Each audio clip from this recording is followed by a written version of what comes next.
بسم اللہ الرحمن الرحیم۔ السلام علیکم، آپ دیکھ رہے ہیں الف نیوز اور میں ہوں آپ کے ساتھ ماجد علی۔ شامل کرتے ہیں آج کی ہیڈ لائن۔ ایران نے اپنے سینئر جوہری سائنسدان کی ہلاکت کا بدلہ لینے کا اعلان کر دیا۔ ایران کے خلاف امریکہ کا انتہائی خطرناک اقدام۔ ایران کے ایٹمی پروگرام کے بانی کے قتل کے بعد طیارہ بردار جنگی بحری جہاز ایران کے قریب تعینات۔ پاکستان نے بڑے منصوبے کا انتظامی کنٹرول روس کے حوالے کرنے پر رضامندی ظاہر کر دی۔ OIC کا اجلاس مقبوضہ کشمیر سے متعلق قرارداد منظور، پاکستان کی بڑی کامیابی۔ سپر پاور امریکہ نے روسی طیارے Su-35 کی صلاحیتوں کا اعتراف کر لیا۔ امریکہ نے افغانستان میں 10 فوجی اڈے بند کر دیے۔ فاصلے کم ہو گئے، ترکی اور سعودی وزارت خارجہ کے درمیان اہم ملاقات۔ کرونا بھارت سے دنیا بھر میں پھیلا، چینی سائنسدانوں نے وائرس پھیلانے کا الزام عائد کر دیا۔ پاکستان اور دنیا بھر کی خبروں سے باخبر رہنے کے لیے الف نیوز کو سبسکرائب کر لیں اور بیل آئیکن کو کلک کرنا نہ بھولیے گا۔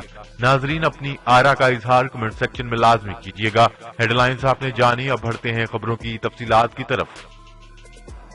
ایران کے صدر حسن روحانی کے بعد اب تازہ بیان میں سپریم لیڈر آیت اللہ خامنائی نے بھی جوہری سائنسدان محسن فخری زادہ کے قتل کا بدلہ لینے کا اعلان کر دیا۔ سماجی رابطے کی ویب سائٹ ٹویٹر پر اپنے ٹویٹ میں ایران کے روحانی پیشوا آیت اللہ خامنائی نے ملک کی ایجنسیوں پر سائنسدان کے قتل کے ذمہ داران کا تعین کر کے ان کے خلاف جوابی کارروائی پر زور دیا ہے۔ روحانی پیشوا آیت اللہ خامنائی نے مقتول جوہری سائنسدان محسن فخری زادہ کے اہل خانہ سے تعزیت کا اظہار کرتے ہوئے کہا ہے کہ ایران اپنے محسن پر فخر کرتا ہے اور ان کے مشن کو ہر صورت مکمل کرے گا۔ ایران کے سپریم لیڈر نے ملک کی خفیہ اور تفتیشی ایجنسیوں کو سائنسدان کے قاتلوں، سہولت کاروں اور محرکات کا پتہ لگانے کا حکم دیتے ہوئے کہا ہے کہ تمام ذمہ داروں کے خلاف سخت سے سخت کارروائی کی جائے گی۔ ایرانی سپریم لیڈر آیت اللہ خامنائی سے قبل صدر حسن روحانی بھی مناسب وقت پر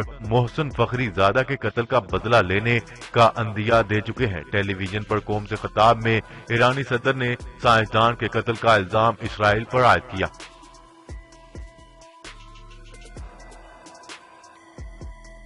خبر کے اگلے حصے میں بات کرتے ہیں۔ ایران کے خلاف امریکہ کا انتہائی خطرناک اقدام۔ ایران کے ایٹمی پروگرام کے بانی کے قتل کے بعد طیارہ بردار جنگی بحری جہاز ایران کے قریب تعینات کر دیے۔ تفصیلات کے مطابق ایرانی ایٹمی سائنسدان کے قتل کے بعد خطے میں دوبارہ سے صورتحال کشیدہ ہو رہی ہے۔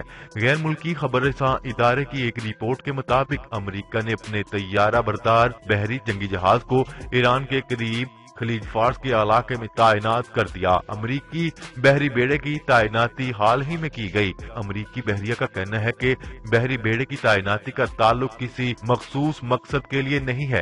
بحری بیڑے کی تعیناتی کا مقصد عراق اور افغانستان سے افواج کے محفوظ انخلاء میں مدد فراہم کرنا ہے۔ تاہم دفاعی ماہرین کا کہنا ہے کہ بظاہر یہ اقدام معمولی نظر نہیں آ رہا۔ اس سے قبل یہ خبریں بھی سامنے آئی تھی کہ ڈونلڈ ٹرمپ ایران پر حملہ کرنے پر غور کر رہے ہیں۔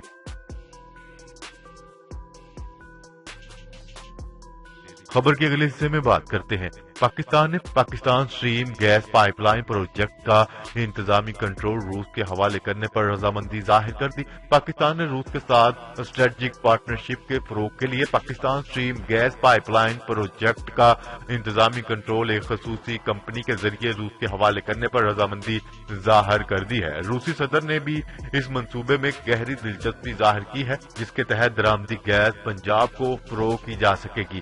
اس منصوبے کے ذریعے روس اشروں کے بعد پاکستانی سرزمین کسی اقتصادی منصوبے کا حصہ بنے گا۔ قبل ازیں روس نے پاکستان سٹیل ملز اور OGDCL کے قیام میں کلیدی کردار ادا کیا تھا۔ پاکستان اور روس کے درمیان تجارتی تنازعات کو حل کرنے کے بعد پائپ لائن پروجیکٹ سے دونوں ملکوں کے تعلقات ایک نئے دور میں داخل ہوں گے۔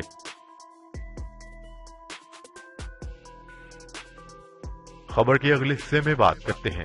اسلامی تعاون تنظیم OIC اجلاس میں مقبوضہ کشمیر سے متعلق قرارداد منظور کر لی گئی۔ تفصیلات کے مطابق نائجیریا کے دارالحکومت نیامی میں OIC وزرائے خارجہ کونسل کا 47واں اجلاس ہوا، جس میں مقبوضہ کشمیر سے متعلق قرارداد منظور کر لی گئی۔ قرارداد کے متن کے مطابق کشمیر تنازع 7 سے زائد دہائیوں سے سلامتی کونسل کے ایجنڈے پر ہے۔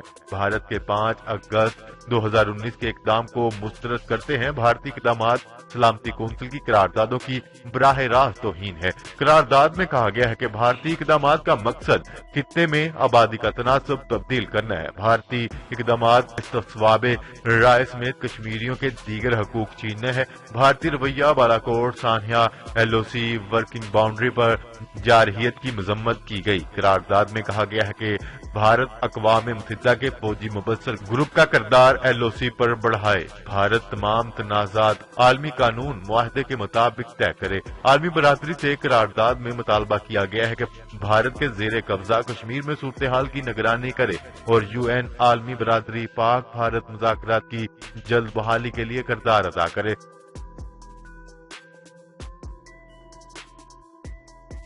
خبر کے اگلے حصے میں بات کرتے ہیں۔ سپر پاور امریکہ نے روسی طیارے Su-35 کی صلاحیتوں کا اعتراف کر لیا۔ تفصیلات کے مطابق امریکی میگزین دی نیشنل انٹرسٹ نے اپنے آرٹیکل میں روس کے طیارے Su-35 4th جنریشن کو دنیا کا بہترین لڑاکا طیارہ قرار دے دیا۔ رپورٹ کے مطابق Su-35 لڑاکا طیارے کو اس کی منفرد خصوصیات کے باعث بہترین طیارہ قرار دیا گیا، کیونکہ طیارہ جدید ترین آلات کے ساتھ ساتھ ایوینکس کمپلیکس انفارمیشن مینجمنٹ کا بہترین نظام، مؤثر ریڈار سسٹم اور طاقتور انجن جیسے صلاحیتوں سے بھرپور ہے۔ امریکی میگزین دی نیشنل انٹرسٹ نے اپنے آرٹیکل میں لکھا کہ چین اور انڈونیشیا کی فضائیہ نے بھی اس طیارے کو حاصل کرنے کے آرڈر دے دیے ہیں۔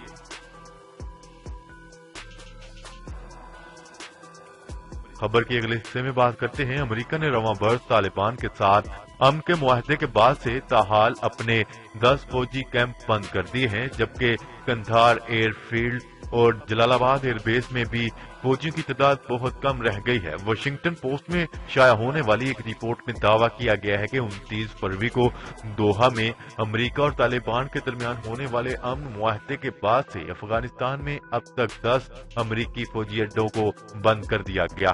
رپورٹ میں یہ بھی کہا گیا ہے کہ امریکی فوج نے کچھ فوجی اڈوں کو مکمل طور پر خالی کر دیا، جبکہ کچھ کو افغانستان فوج کے حوالے کر دیا گیا۔ جب واضح رہے فوجی اڈوں کو افغانستان سے امریکی فوجیوں کے انخلاء کے وعدے کے تحت بند کیا جا رہا ہے۔ قندھار ایئر فیلڈ اور جلال آباد ایئر بیس جیسے بڑے اڈوں میں اب چند امریکی فوجیوں کے گھر ہیں، تاہم تمام فوجی اڈے اس طرح خالی کیے گئے ہیں کہ کبھی وقت پڑنے پر امریکی فوجی واپس لوٹ سکیں۔ واضح رہے کہ صدر ڈونلڈ ٹرمپ نے عہدہ چھوڑنے سے قبل افغانستان اور عراق سے بالترتیب 2000 اور 500 امریکی فوجیوں کو واپس بلانے کے انتظامات کر لیے ہیں۔ خبر کے اگلے حصے میں بات کرتے ہیں۔ فاصلے کم ہو گئے، ترکی اور سعودی وزارت خارجہ کے درمیان اہم ملاقات۔ ترکی نے پھر پہل کرتے ہوئے سعودی عرب سے برادرانہ تعلقات بحال کرنے کی خاطر ملاقات کی۔ ذرائع کے مطابق اس سلسلے میں ترک وزیر خارجہ نے سعودی وزیر خارجہ فیصل بن فرحان ال سعود سے ملاقات کی۔ اس ملاقات میں دونوں ممالک کے درمیان برادرانہ تعلقات قائم کرنے کی بھرپور کوشش کرنے پر زور دیا گیا۔ یہ بھی معلوم ہوا ہے کہ اس اہم ملاقات میں ترکی کے وزیر خارجہ نے کہا ہے کہ ترکی اور سعودی عرب کے باہمی دوستانہ تعلقات کی بہت اہمیت ہے۔ دونوں ممالک کے درمیان تعاون سے نہ صرف انہیں بلکہ پورے خطے کو فائدہ ہوگا۔